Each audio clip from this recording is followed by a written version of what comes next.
সবজি গাছের জন্য মাটি প্রস্তুত করব, তাই চলে গিয়েছি প্রয়োজনীয় উপাদান কিনতে। প্রথমেই একটু বীজগুলোকে দেখব। এখানে অনেক রকমের বীজ আছে। যে কোনো রকমের নার্সারি বা এরকম মাটি কিনতে পাওয়া যায় ছোট দোকানগুলোতে। বীজের কিন্তু অহরহ প্যাকেট পাওয়া যায়। আমি খুঁজছিলাম 20 টাকা লাউয়ের চারার প্যাকেটটা, কিন্তু আমি খুঁজে পেলাম না। কিন্তু যেগুলো পেয়েছি সেগুলো হলো 120 টাকার প্যাকেট।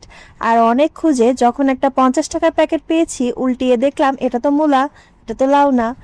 এরকম বীজের প্যাকেট কেনার সময় লক্ষ্য রাখতে হবে উল্টো পাশে এক্সপায়ারি ডেটটা কি দেওয়া আছে এবং গাছের নামের সাথে দামটা কিরকম সামঞ্জস্য কিনা। 50 টাকা, 20 টাকা, 30 টাকা, 120 টাকা বিভিন্ন দামে বীজ কিনতে পাওয়া যায়। কিছু হাইব্রিড, কিছু দেশীয়। আর মাটি তৈরি করার উপাদান কেনার সময় লক্ষ্য রাখতে হবে সেগুলো যেন ভেজা না হয়। কোকোপিট, গোবর সার কোনোটিই কিন্তু ভেজা হলে কেনা যাবে না।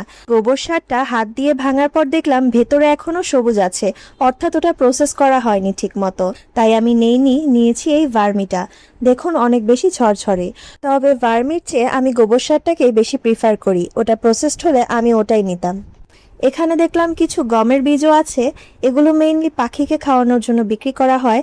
আমি নিয়ে যাচ্ছি বিড়ালের জন্য, দেখি একটু ঘাস যদি উঠাতে পারি। এছাড়াও প্রত্যেক নার্সারিতেই একটা রাসায়নিক সার এবং কীটনাশকের কর্নার থাকে। সব মিলিয়ে কি কি কিনলাম তা দেখাবো পরের ভিডিওতে।